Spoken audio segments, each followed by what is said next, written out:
নমস্কার। যুক্তি তর্ক সঙ্গে অর্কয়ে আপনাদের স্বাগত। আপনাদের সঙ্গে আমি অর্কপ্রভ সরকার। ইন্ডিয়া অ্যালায়েন্স কি ভাঙনের মুখে? অনেকে বলতে পারেন আপনি আকাশ কুসুম কল্পনা করছেন। ইন্ডিয়া অ্যালায়েন্সই না ভেঙে যায়। থাকবেন তো নীতিশ কুমার, চন্দ্রবাবু নাইডু শেষ পর্যন্ত? নীতিশ কুমার যেভাবে বিহারের জন্য স্পেশাল প্যাকেজ, বিশেষ মর্যাদার দাবি করেছে, চন্দ্রবাবু নাইডু আগামী দিনে করবেন, সেই দাবি কি মানা সম্ভব হবে নরেন্দ্র মোদী সরকারে? তা এনডিএ সরকারই তো ভেঙে যেতে পারে, আর আপনি বলছেন মশাই ইন্ডিয়া জোট ভেঙে যেতে পারে। কেন বললাম? তার কারণ আছে। আমি যতদূর জানি ইতিমধ্যে বিজেপির শীর্ষ নেতৃত্বের পক্ষ থেকে উদ্ধব শিবসেনার সঙ্গে যোগাযোগ করা হয়েছে, যে কারণে শিবসেনার সঙ্গে বিজেপির বিরোধ। বিজেপি মুখ্যমন্ত্রীর পদ চেয়েছিল, শিবসেনা বলেছিল যে আমাদের ছাড়া তো সরকার গঠন হবে না, তাই লিভারেজ অফ দ্য স্মল গাই, এই তত্ত্ব মেনে শিবসেনাকেই মুখ্যমন্ত্রিত্ব ছাড়া হোক। বিজেপি রাজি হয়নি। তারপরে কি হয়েছে আপনারা জানেন। শিবসেনা থেকে একনাথ সিন্ডেকে ভাঙিয়ে এনে বিজেপি একনাথ সিন্ডেকে মুখ্যমন্ত্রী করেছে। দেবেন্দ্র ফডনবিস উপমুখ্যমন্ত্রী হয়েছেন, কিন্তু লোকসভা নির্বাচনে মহারাষ্ট্রে 48টা লোকসভা আসনের মধ্যে এনডিএ জোটের ফল খারাপ হয়েছে। সেক্ষেত্রে যে প্রস্তাব গেছে বলে শোনা যাচ্ছে যে উদ্ধবকে সামনে রেখেই তাকে মুখ্যমন্ত্রী করা হবে, এই প্রতিশ্রুতি দিয়েই বিজেপি আবার চাইছে শিবসেনা ফিরে আসুক। প্রয়োজনে একনাথ সিন্ডে শিবসেনা আর উদ্ধবের শিবসেনা মার্চ করে যাবে।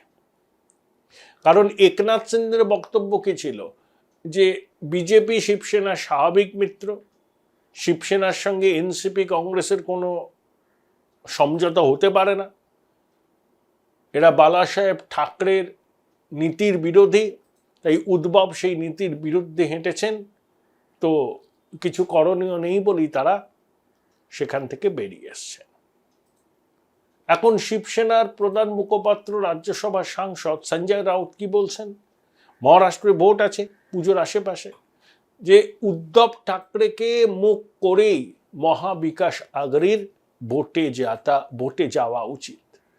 কিন্তু veteran war horse, Maratha strongman Sharad Pawar বলেছেন না, কোনো ইন্ডিভিজুয়ালকে মুখ্যমন্ত্রী হিসাবে প্রজেক্ট করে নয়, মহাবিকাশ আঘাড়ি একটা জোট হিসাবেই যাবে। সেখানে উদ্ধব থাকবেন, এনসিপি থাকবে, কংগ্রেস থাকবে।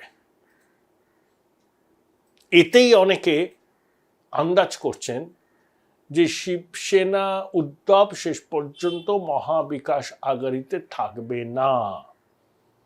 তারা তাদের বহুদিনের মিত্র এবং স্বাভাবিক মিত্র বিজেপিরই হাত ধরবে, এবং একনাথ সিন্ডের সঙ্গে উদ্ধব ঠাকরের একটা মিলমিশ হয়ে যাবে। অর্থাৎ ওই একনাথ সিন্ডের শিবসেনা বা উদ্ধব ঠাকরের শিবসেনা একটা শিবসেনা হিসাবেই আত্মপ্রকাশ করবে, দুটো আইডেন্টিটি থাকবে না। অনেকে ভাবতে পারেন অসম্ভব। রাজনীতিতে অসম্ভব বলে কিছু নেই, সব কিছু সম্ভব। এবং উদ্ধব ঠাকরে কোনো নীতিগত কারণে বিজেপির সঙ্গ ত্যাগ করেননি, তাকে মুখ্যমন্ত্রিত্বের পদ দিতে বিজেপি রাজি হয়নি, সেই জন্যই তিনি বিজেপির সঙ্গ ছেড়ে শরদ পাওয়ারের এনসিপি আর কংগ্রেসের হাত ধরেছিলেন। 2.5 বছরের একটু কম সময় মুখ্যমন্ত্রী ছিলেন।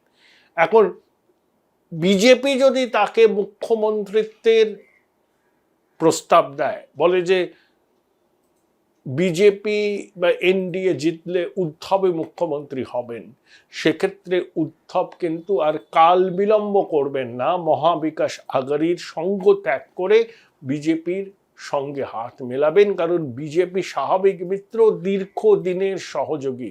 অটলজি আদবানিজির সঙ্গে বা তার আগে থেকেও বালা সাহেবের অত্যন্ত কি বলবো, এটা হৃদ্য ব্যক্তিগত এবং রাজনৈতিক সম্পর্ক ছিল, সেটা উদ্ধব জানেন। তিনি এটাও জানেন যে শিবসেনা বিজেপি এক হলে মহারাষ্ট্রে তারা আবার ক্লিন সুইপ করবে।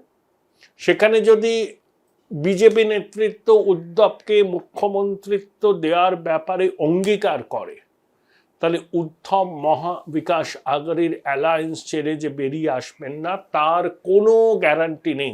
সম্ভবত শরদ পাওয়ার এটাকে আন্দাজ করেই এখন থেকেই বলতে শুরু করেছেন যে উদ্ধব ঠাকরেকে সামনে রেখে বা তাকে মুখ্যমন্ত্রী হিসাবে প্রজেক্ট করে মহারাষ্ট্র বিধানসভা নির্বাচনে লড়বে না মহাবিকাশ আঘাড়ি। ভোট মিটে গেলে এই জোট যদি জেতেন তখন কে মুখ্যমন্ত্রী হবেন সেটা ঠিক হবে। শরদ পাওয়ার অনেক কিছু আগে থেকে আন্দাজ করতে পারেন। তার কাছে অবশ্যই খবর আছে যে উদ্ধব তলে তলে বিজেপির সঙ্গে যোগাযোগ করছে আর বিজেপিও উদ্ধবকে ফিলার পাঠাচ্ছে। তাই যে কোনো মুহূর্তে মহাবিকাশ আঘাড়ির সঙ্গে সম্পর্ক ছিন্ন করে উদ্ধব বিজেপির ফোল্ডে চলে যেতে পারে। তাই আগ বাড়িয়ে উদ্ধবকে মুখ্যমন্ত্রী পদপ্রার্থী হিসাবে ঘোষণা করতে রাজি নন মহাবিকাশ আঘাড়ি জোটের প্রাণপুরুষ শরদ পাওয়ার। তাই ইন্ডিয়া জোটে কিন্তু ভাঙন হওয়ার সম্ভাবনা উড়িয়ে দেওয়া যাচ্ছে না। আরো অনেক দু একজন ছোটখাটো শরিক আছেন, তারা যেখানে ক্ষমতা সেখানে তারা। কিছুদিনের মধ্যেই বোঝা যাবে যে এনডিএ জোট কিভাবে চলছে। যদি ফেন্সিটাররা মনে করেন যে এই সরকারের সঙ্গে গেলে বা এই সরকারকে বাইরে থেকে সমর্থন করলে তাদের সুবিধা, তারা চোখ কান বুঝে ইন্ডিয়ার নৌকো ছেড়ে এনডিএ নৌকোতে উঠে পড়বেন। হয়তো তার সূচনাটা হবে মহারাষ্ট্রে উদ্ধব শিবসেনার ইন্ডিয়া জোট থেকে বেরিয়ে আসার মধ্যে দিয়ে। কারণ মহারাষ্ট্রের বিধানসভা নির্বাচন অত্যন্ত গুরুত্বপূর্ণ। পাশাপাশি হরিয়ানায় আছে, ঝাড়খণ্ডে আছে, 2025-এর প্রথম দিকে দিল্লিতে আছে। হতে পারে যে ঝাড়খণ্ড আর দিল্লির বিধানসভার ভোটকে এগিয়ে আনা হলো, সবকিছুই হতে পারে। একসঙ্গে ভোট হলো, বিজেপি মরিয়া হয়ে ঝাঁপাবে লোকসভা নির্বাচনের খারাপ ফল যাতে আর না হয় এবং ভারতবর্ষের ফিনান্সিয়াল ক্যাপিটালে যাতে তাদের সরকার থেকে সেটা এনশিওর করার তার চেষ্টার কসুর করবে না। তাই সেইখানে যদি উদ্ধব ঠাকরেকে সঙ্গে পাওয়া যায় এবং তাকে গ্যারান্টি দেওয়া হয় যে এনডিএ ক্ষমতায় আসলে আপনি মুখ্যমন্ত্রী হবেন, লিখে রাখুন উদ্ধব কাল বিলম্ব না করে ইন্ডিয়া জোটের নৌকো ছেড়ে লাফ দিয়ে এনডিএ জোটের নৌকোয় উঠে পড়বেন।